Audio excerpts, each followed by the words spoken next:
Bom, já vimos, né, a formação da imagem no espelho plano, dá para ver, né, de forma nítida naquela experiência que vocês inclusive podem fazer em casa, que a imagem no espelho plano, ela é conjugada, né, atrás dele, por isso ela é virtual, ela está à mesma distância que o objeto está do espelho, por isso ela é igual, e ela não sofre invertimento, então por isso ela é direita, né, cabeça com cabeça.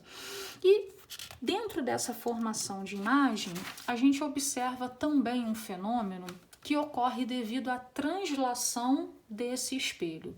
Vocês vão lembrar, né, nós já falamos disso quando falamos lá de física mecânica. Transladar não é necessariamente, né, se deslocar em torno de alguma coisa, né? Que geralmente a gente acaba gravando, né, que a Terra sofre dois movimentos, um em torno do Sol, que é a translação, e o outro em torno do seu próprio eixo, que é a rotação. Transladar não é necessariamente estar girando em torno de alguma coisa. Transladar é necessariamente sair do lugar. Como assim? Se eu pego, por exemplo, essa caneta e começo a girar a caneta, essa caneta ela está em movimento, mas ela não sai do lugar. Como ela está em movimento, mas não sai do lugar, eu entendo que ela está rotacionando. Mas a partir do momento que essa caneta está em movimento e necessariamente sai do lugar, então eu entendo que ela está transladando. Não importa como ela está saindo do lugar, se é num movimento retilíneo, se é num movimento inclinado, se é num movimento irregular, se é em torno de algo, não importa. Mas se necessariamente eu estou saindo de um ponto, né, se eu estou mudando a minha posição, então eu entendo que eu estou executando um movimento de translação. E o espelho também pode transladar. Eu posso ter, né, uma superfície que se comporta como espelho que sofre um movimento de translação, como, por exemplo, o espelho retrovisor de um carro, seja, né, aqueles retrovisores externos, seja o retrovisor interno. Esse espelho do carro, ele entra em movimento junto com o carro, então ele sofre um movimento de translação. Assim como eu posso ter, né, um espelho que está ligado a uma base móvel. Então, esse espelho ele pode se deslocar. O que a gente quer analisar aqui? O que acontece com a imagem quando o espelho se desloca, né? Quando o espelho se desloca, qual é o deslocamento da imagem? Então, para isso, eu vou colocar aqui duas situações inicialmente iguais. Eu tenho aqui um objeto, né, e nós já sabemos que esse objeto ele incide luz no espelho, o espelho reflete regularmente essa luz e forma uma imagem do objeto. Eu tenho um objeto que inicialmente está, exemplo, tá, galera, a 5 metros de um espelho plano. Como o meu objeto está a 5 metros do espelho, né, eu imagino isso daqui como se fosse uma régua. Né? E eu enumerei onde o objeto está é o 0, onde o espelho está é o 5, por exemplo. Se o objeto está a 5 metros do espelho, então eu sei que a imagem conjugada por esse espelho se forma atrás e também está a 5 metros do espelho, porque isso, né, foi comprovado na formação da imagem no espelho plano. Pensando como uma régua, se daqui para cá tem 5, daqui para cá tem que ter 5 também. Então, isso significa que a minha régua estará marcando 10 na imagem que foi conjugada por esse espelho. Então, situação inicial. O objeto está a 5 metros do espelho plano, então a imagem também está a 5 metros do espelho plano. Como nós estamos imaginando que isso daqui é uma régua, então se aqui é o 0, o espelho está no 5, a imagem está no 10. E eu estou respeitando a reflexão do espelho plano. Mas nós vamos imaginar que esse espelho pode ser do carro, pode ser um espelho qualquer que eu estou deslocando, esse espelho vai se aproximar do objeto E ele passa agora a ocupar, né, na minha régua imaginária, a posição 3. Ó, o espelho transladou. Ele saiu da posição 5 e foi até a posição 3. Ó, se o espelho saiu do lugar, né, vou colocar aqui, essa era a posição inicial do espelho, essa daqui é a posição final do espelho. Se o espelho saiu do lugar, a imagem também sai do lugar. É instantânea a formação da imagem. E qual é a regra? A mesma distância do objeto ao espelho é a distância da imagem ao espelho. Então, se do objeto ao espelho tem 3 metros, da imagem ao espelho também tem que ter 3 metros. 3 metros para cá, eu vou cair em que posição? Na minha régua, eu vou cair na posição 6. Vamos ver se eu estou obedecendo a regra. Do objeto para o espelho tem 3 metros. Então, da imagem até o espelho também tem que ter 3 metros. Se aqui é 6 e aqui é 3, então eu estou respeitando esse distanciamento. Vamos tentar não fazer confusão. Eu tenho aqui 2 posições distintas, né? A primeira posição estava aqui, ó. Objeto ao espelho, 5 metros. Imagem ao espelho, também 5 metros. O segundo posicionamento já está aqui, ó. Objeto ao espelho, 3 metros. Imagem até o espelho, também 3 metros. Tudo bem que não está numa escala bonita aqui, mas acho que dá para entender. Então, posição inicial do espelho, posição final do espelho. Posição inicial da imagem, posição final da imagem. O que nós vamos observar agora? Agora a gente tem que fazer conta. Qual foi o deslocamento do espelho? Bom, deslocamento é posição final menos posição inicial. Qual é a posição final do espelho? 3 menos. Qual é a posição inicial do espelho? 5. Qual foi o deslocamento do espelho? 3 menos 5, menos 2. O que esse sinal negativo quer dizer mesmo?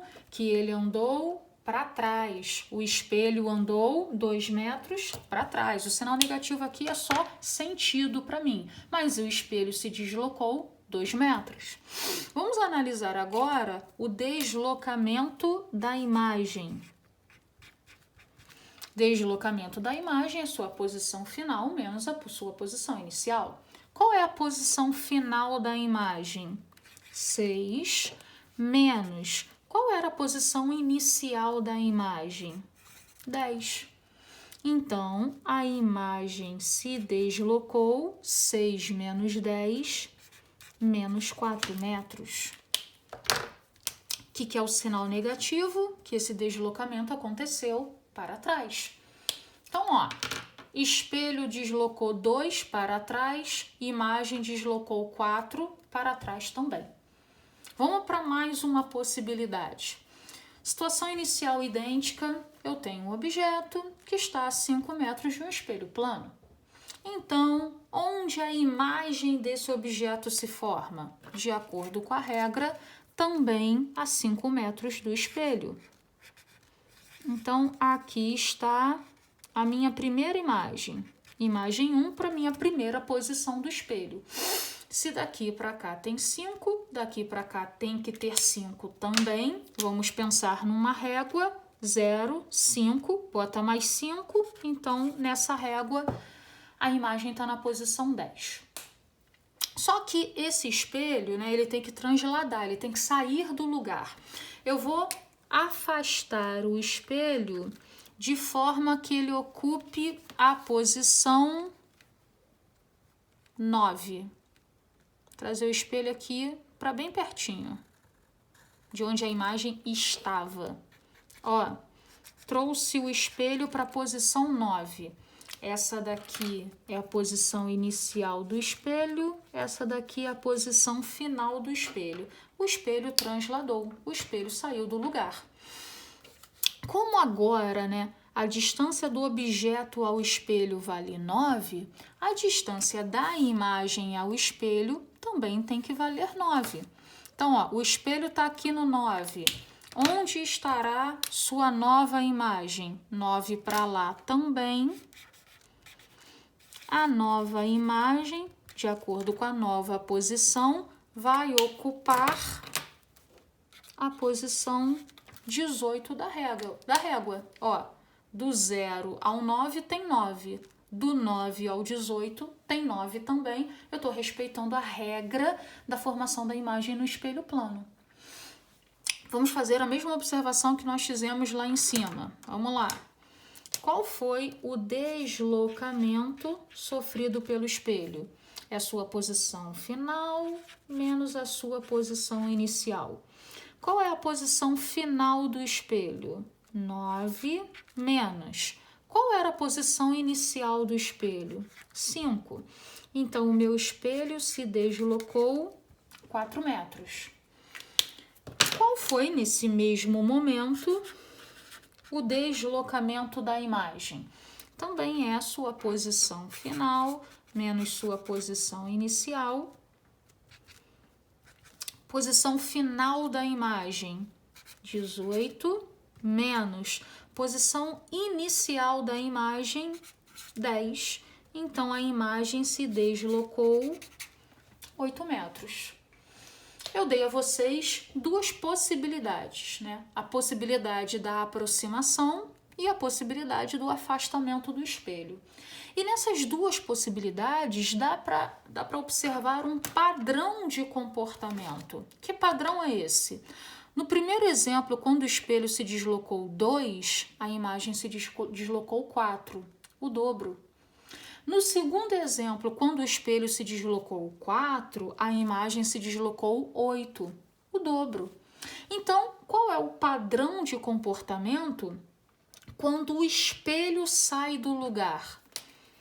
O deslocamento da imagem sempre será o dobro do deslocamento do espelho. Então, na translação do espelho, quando é o espelho que sai do lugar, a imagem sempre se desloca o dobro do espelho. O deslocamento da imagem é o dobro do deslocamento do espelho, seja para a aproximação, seja para o afastamento desse espelho. E quando nós analisamos essa característica da translação, eu também trago para cá a característica de velocidade. Qual é o comportamento, né, da velocidade da imagem caso o objeto saia do lugar, caso o espelho saia do lugar? Bom, eu botei aqui para vocês, né, a translação do espelho. O que é isso? Objeto parado e quem está saindo do lugar é o espelho. Mas nós também temos a possibilidade da translação do objeto. Mas a translação do objeto não altera, né? Não tem alteração de deslocamento de um em relação ao outro, né? Como assim? A mesma quantidade, o mesmo tanto que o objeto se aproxima, é o mesmo tanto que a imagem se aproxima. Isso quando é o objeto que se move e o espelho é que está parado.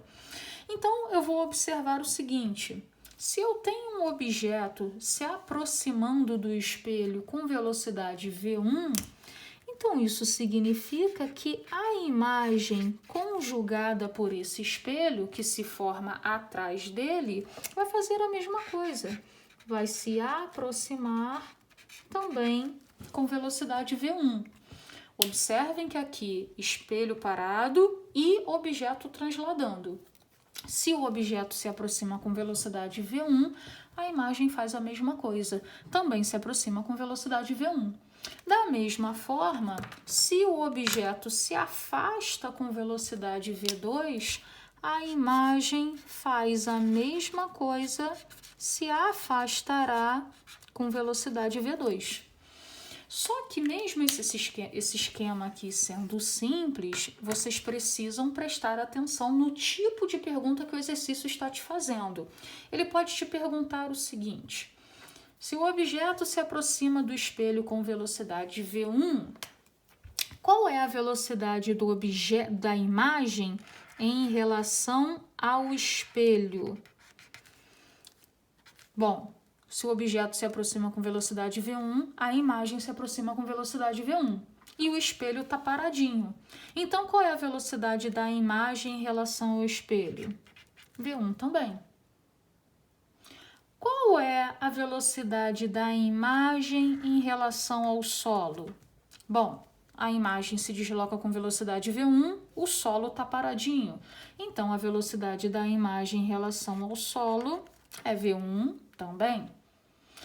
Mas ele pode te perguntar qual é a velocidade da imagem em relação ao objeto. Toma cuidado. A imagem se aproxima com velocidade V1, o objeto também. O objeto não está parado. Então, eu tenho aqui, ó, lá do ano passado, o conceito de velocidade relativa. Como é que eu meço a velocidade relativa de corpos que se deslocam em sentidos opostos? A soma das velocidades. Então, a imagem se aproxima com V1, o objeto também se aproxima com V1. Qual é a velocidade da imagem em relação ao objeto? V1 mais V1, a velocidade da imagem em relação ao objeto vale 2V1. Cuidado com a pergunta. Mesma coisa aqui, para o afastamento. O objeto se afasta com velocidade V2, a imagem se afasta com velocidade V2. Qual é a velocidade da imagem em relação ao espelho? O espelho está parado? V2 também. Qual é a velocidade da imagem em relação ao solo? O solo está paradinho? Então, a velocidade também é V2. Qual é a velocidade da imagem em relação ao objeto? O objeto não está parado, o objeto também tem velocidade. Mas a situação aqui é a mesma, né? Eles continuam indo em sentidos opostos. Como é que é a velocidade relativa para sentidos opostos? A soma das velocidades. V2 mais V2, em relação ao objeto, a velocidade da imagem vale 2V2. Isso é o deslocamento do objeto, mas eu posso ter a translação do espelho, que foi a última coisa que nós analisamos. E na translação do espelho, né, no deslocamento do espelho, eu tenho uma regra, né? Nós já comprovamos essa regra. A imagem se desloca ao dobro do espelho. Como a formação da imagem é instantânea, então isso significa que a velocidade da imagem é o dobro da velocidade do espelho. Se ela se desloca o dobro do espelho e isso acontece instantaneamente, né? Se o intervalo de tempo é igual, deslocamento dividido pelo tempo é velocidade. Então, eu posso sim dizer que a velocidade da imagem segue o mesmo padrão, é o dobro da velocidade do espelho. E aí eu vou tomar cuidado com as perguntas na translação do espelho, né? Objeto paradinho e é o espelho que está sofrendo deslocamento. Então vamos lá. Vou colocar a situação aqui inicial do espelho que está se aproximando com velocidade V3. Bom, de acordo com a regra, se o espelho se aproxima com velocidade V3, então a imagem se aproxima com quanto? Ó, velocidade da imagem é o dobro da velocidade do espelho, então a imagem se aproxima com velocidade 2V3. Só preciso tomar cuidado com as perguntas.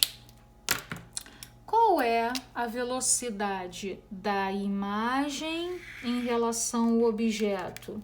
Ah, o objeto está parado, então a velocidade da imagem em relação ao objeto vale sua própria velocidade, 2V3. Qual é a velocidade da imagem em relação ao solo? o solo também está parado, o chão também está parado. Então, a velocidade da imagem em relação ao solo também vale 2v3. Mas qual é a velocidade da imagem em relação ao espelho? O espelho não está parado, não. O espelho está se deslocando. E ele se desloca com velocidade v3 e eu estou vendo aqui que o deslocamento deles se dá no mesmo sentido. Como é que é a velocidade relativa para quem está no mesmo sentido? Vamos lembrar isso lá do primeiro ano. Mesmo sentido, a velocidade relativa é a diferença das velocidades. Então, aqui é 2v3 menos v3. Qual é a velocidade da imagem em relação ao espelho? Apenas v3. Cuidado com a pergunta. Faz o desenho e em cima do desenho você consegue responder qualquer coisa. Por exemplo, aqui. Agora o espelho se afasta com velocidade v4. Bom, então a imagem se afasta com quanto de velocidade? Tá aqui a regra, o dobro, velocidade da imagem é o dobro da velocidade do espelho, então a imagem está se afastando com o dobro de velocidade. Mas cuidado com as perguntas. Se o exercício pergunta qual é a velocidade da imagem em relação ao objeto? Objeto parado, então imagem em relação ao objeto, 2v4. Qual é a velocidade da imagem em relação ao solo? O solo também está parado. Velocidade da imagem, 2v4. Qual é a velocidade da imagem em relação ao espelho? O espelho não está parado. O espelho tem velocidade e a velocidade dele vale v4. Bom, estão se deslocando no mesmo sentido. Então, a velocidade relativa é a diferença das velocidades. 2v4 menos v4, a velocidade da imagem em relação ao espelho vale apenas v4. Assim como o espelho pode transladar, o meu espelho também pode rotacionar. E aí aqui eu vou explicar para vocês, mas não vou provar para vocês, né? Porque é uma conta muito grande e para a gente desnecessária, né? Tomaria um tempo muito grande e desnecessário. O que acontece, né? Assim como o meu espelho pode sair do lugar, movimento de translação, ele também pode se deslocar sem sair do lugar, movimento de rotação. O que acontece, né? O que a geometria, o que a experiência traz para a gente? Eu tenho aqui, né, o meu raio incidente. E eu já sei daqui para frente o que eu tenho que fazer. Onde o raio incidente toca, eu tenho que traçar aqui minha retinha imaginária, perpendicular a esse ponto, que é a normal. E desse mesmo ponto sairá quem? Meu raio refletido. Tá aqui. E de acordo com a segunda lei da reflexão, se esse ângulo aqui vale alfa, então esse ângulo aqui vale alfa também. Porque a segunda lei diz que o ângulo de incidência é igual ao ângulo de reflexão. Mas nós estamos aqui, né, dentro da possibilidade que o meu espelho vai sofrer um movimento de rotação. É como se a gente imaginasse, né, a minha reguinha é o espelho, tá ele aqui. E aí eu vou pegar a minha reguinha e vou rotacioná-la, ó. Observe que ela não sai do lugar, ela continua aqui. O que eu vou fazer com a minha reguinha? Vou gerar nela um movimento de rotação. Então, eu vou trazer a minha reguinha para sua nova posição, ó. Tá aqui a nova posição do meu espelho. E aí eu vou observar, né, obviamente, um novo comportamento para o meu raio refletido. Tá aqui o meu raio incidente, né? Eu não troquei o objeto de lugar. Meu raio incidente agora tá batendo aqui. Eu sei que nesse ponto eu tenho que traçar uma reta perpendicular ao espelho. Peraí, eu não tô enxergando aqui. Tá aqui a minha reta, que faz 90 graus com o espelho, é a minha normal. E eu sei que desse mesmo ponto tem que sair o raio refletido. Mais ou menos assim.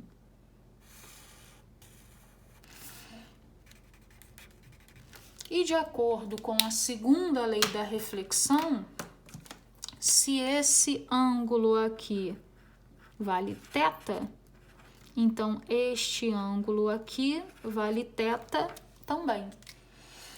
O que mostra, né, geometricamente todo esse fenômeno?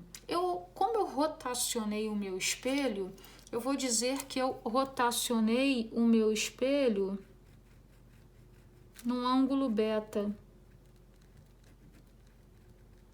O meu espelho sofreu um deslocamento angular e o deslocamento angular sofrido pelo espelho eu estou chamando de beta. Mas nós também vamos observar, né, que eu prolongando, vou fazer com a caneta mais fina, eu prolongando os raios refletidos, eles também sofreram um deslocamento angular. O meu espelho sofreu um deslocamento angular, mas os meus raios refletidos, né, também sofreram, né? Eles vieram para cá e rotacionaram até aqui. Geometricamente analisado já, se meu espelho se deslocou beta, então o meu raio refletido se deslocou o dobro disso, 2 beta. Como se seguisse, né, o padrão da translação. Ó, o meu espelho, a minha imagem, ela se desloca o dobro do meu espelho. E aqui eu sigo com o mesmo padrão. A minha imagem, né, que é cruzamento de raio refletido, ela rotaciona o dobro que o espelho rotacionou.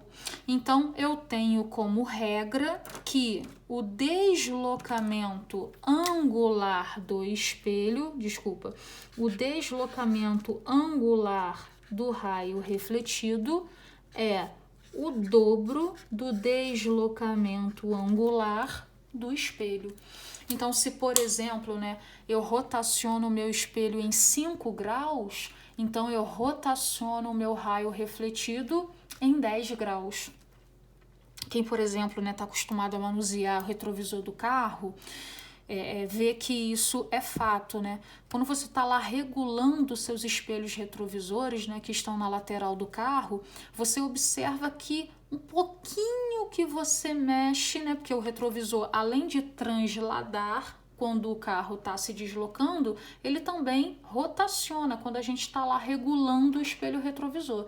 E a gente observa, né, que isso daqui é meu espelho retrovisor, o pouquinho de nada que eu vou lá e desloco, né, num deslocamento angular o meu espelho, a diferença da imagem que eu observo é muito grande. Então, um pontinho minucioso que eu vou lá e dou já dá uma diferença muito grande do que eu enxergo através daquele espelho.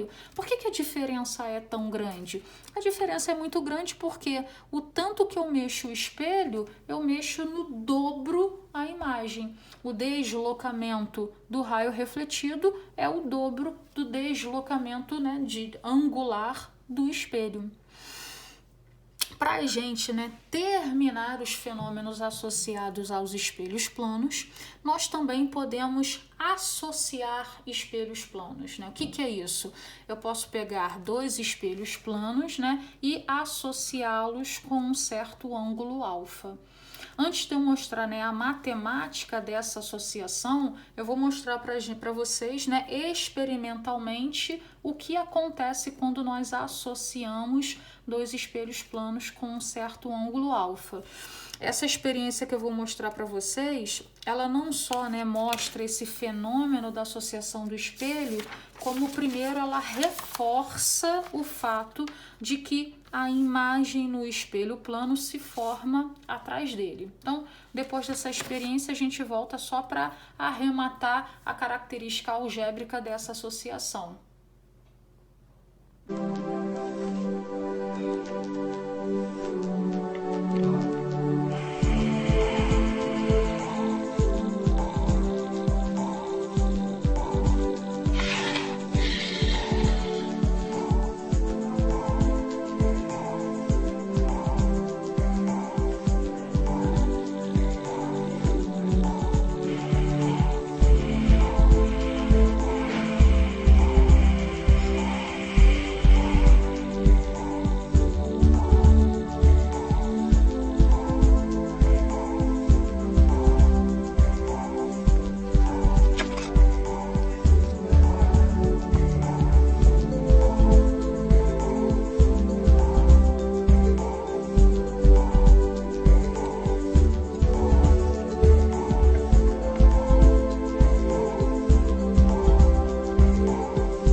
Na experiência, vocês viram, né, espelhos associados com um certo ângulo, né?